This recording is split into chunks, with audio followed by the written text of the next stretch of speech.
monsieur les ministres, chers collaborateurs des ministres, chers collègues honorables, je me permettrai de profiter du haut de cette tribune pour rendre un hommage après de m'être incliné devant la mémoire de Maître Cheikh Khoureychi Ba et prier pour le repos éternel de son âme, et en profiter pour rendre hommage à tous les avocats qui ont eu à participer, de près ou de loin, à ce combat.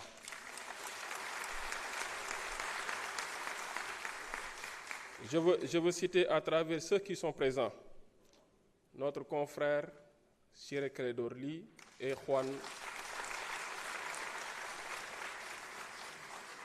M. Juan Branco qui sont là. Monsieur le Président, nga may ma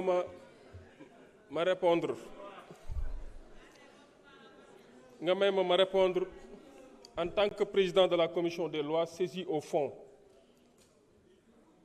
Abdou Mbow dafa wax lu am solo, mais maa ngi ko doon xaar ci yu mel nii muy teew commission di ko fa wax koo xale boo xam daw jàng rek la xam.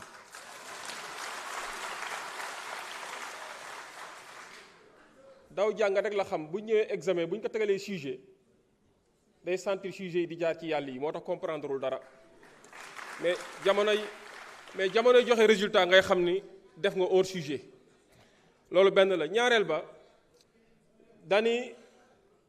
dani ki def proposition de loi bi nekkul woon législateur waaye mais avant muy jeexal nee na je défie Birame Souleye Diop bi nga xam ne moom ministre la nekkatul législateur pour mu apporter des éléments de réponse. À quelle personne se fier? Alors bi si des mooy monsieur le président li mu fu soulever comme observation wala comme demande amul pertinence amul cohérence amul logique, raison pour laquelle je demande la poursuite des travaux ba ci kanam dina xam ne lépp dëgg la.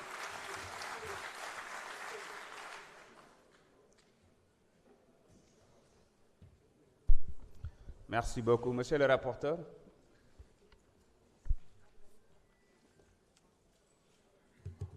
Merci, Monsieur le Président. Monsieur le Président, yaakaar naa ni sama collègue muy suñu président de commission honorable Abdoulaye Tall wax na li nga xam ne ni moom la Sénégalais yëpp di xaar mooy la poursuite des travaux. Jërëjëf.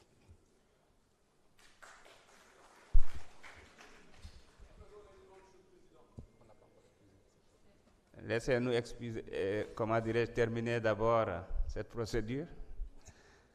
Alors, oui, monsieur l'auteur de la proposition.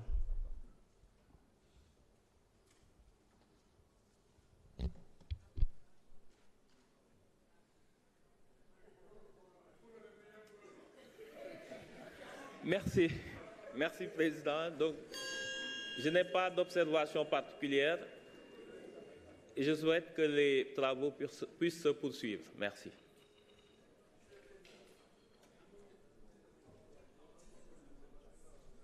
Je sais que mën nga ñëwaatal amul problème.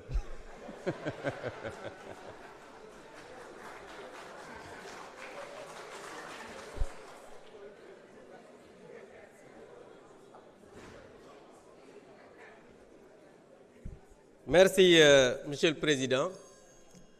Le président de la commission, je l'attendais, parce que lui c'est un avocat, et je le respecte beaucoup. Je l'attendais sur des arguments sur le plan juridique, en parlant de la forme, mais muy ñëw di wax ay xale buy daw jàng. Monsieur le Président de la commission, je voudrais vous dire que vous êtes un juriste. Je suis un législateur. Vous venez de commencer à l'Assemblée nationale, vous êtes président de la commission des lois, j'ai été président de la commission des lois. Je vous ai devancé là-bas, et vous le savez. Et je suis à ma 4e législature, yaa ngi doog a commencé. Man Assemblée nationale ñëwuma fi di wax man dama bind téere. Soo bëggee ma abal la ko nga lire le métier de député.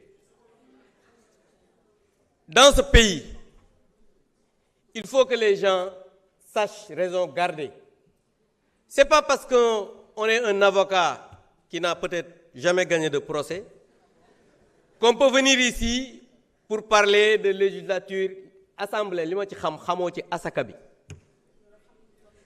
Donc quand je parlais de Birame Souleye je l'ai pas dit en tant que législateur mais dama ne moom moo doon sama naataango jamono boobu di président de groupe. Je dis que moom xam na lan moo tax ñu voté loi d'amnistie yow xamoo ci dara parce que non seulement vous n'étiez pas législateur mais bokkoo ci ñi seen kilifa yi daan waxal xam nga yaa ngi wax sànq ay avocats yi défendre Sonko yow avocat nga woon mais musulaa jël yow xale yi nga xam ne ñoom lañ doon jàpp ci ñu doon taal ces brigands là ñoo la daan jël parce que foofu laa ci yem pour dire simplement que j'ai dit que je voudrais qu'on ajourne le débat parce que je l'ai dit parce que li ma wax mënuma ci tontu parce que xamu ci dara j'ai parlé de la forme de projet d'amendement et de contre-projet loolu da ngay lire règlement intérieur bi nekk ci ay at pour mën ko xam il ne suffit pas d'être un avocat pour comprendre cela mais il suffit d'être un législateur mais un bon législateur pour comprendre cela monsieur le président de la commission des lois. J'ai dit que cet amendement de mon collègue Amadou Ba, que je respecte beaucoup, sama mbokk Thiessois bi, c'est pas un amendement, c'est un contre-projet. Mais gis nga nit soo juumee da ngay nangu ne da ngaa juum et tout le Sénégal sait que lii ngeen di def nii cette loi d'interprétation là du dara lu dul wax naa ko fii Ousmane Sonko bi mu ñëwee ne ko j'étais au courant que il est sous la menace des brigands bande yi nga xamante ni jëloon na leen mooy ci la leen jox d'ailleurs xaalisu état bi ñu leen di indemniser là parce que ñi nga xamante ni war nañ leen indemniser ñoom wax nañ ne gisuñu dara yéen da ngeen a jëloon ay brigands ay voyous yi nga xamante ni sàcc ak voyou toj mbiru nit ñi yooyu lañ jëlee woon ngeen fay leen xaalisu askan wi loolu ngeen bëgg a tey nii pour ngeen ne di ngeen leen def cette loi interprétative là pour viser les forces de défense et de sécurité. Parce que dégg naa ngeen di wax ci biir rapport bi naan non ça ne vise pas les forces de défense yéen a leen di accuser parce que loolu yéen a ko wax seeni militants ñoo ko wax donc je pense que ça je l'ai expliqué sur la forme j'en ai parlé li nga xamante ni sur le plan juridique j'en ai parlé li ci des nag mooy waxu caaxaan yooyu ngay wax duma ci tontu parce que jàpp naa ne am na loo xamante ne nii du loolu moo ñu tax a jóg. Je vous remercie. Merci beaucoup, honorable. Donc, mes chers collègues, malheureusement non. Je mets aux voix la question préalable qui propose à ce qu'on ne délibère pas aujourd'hui. Quels sont ceux qui sont pour? À main levée. Quels sont ceux qui sont pour l'adoption de la question préalable?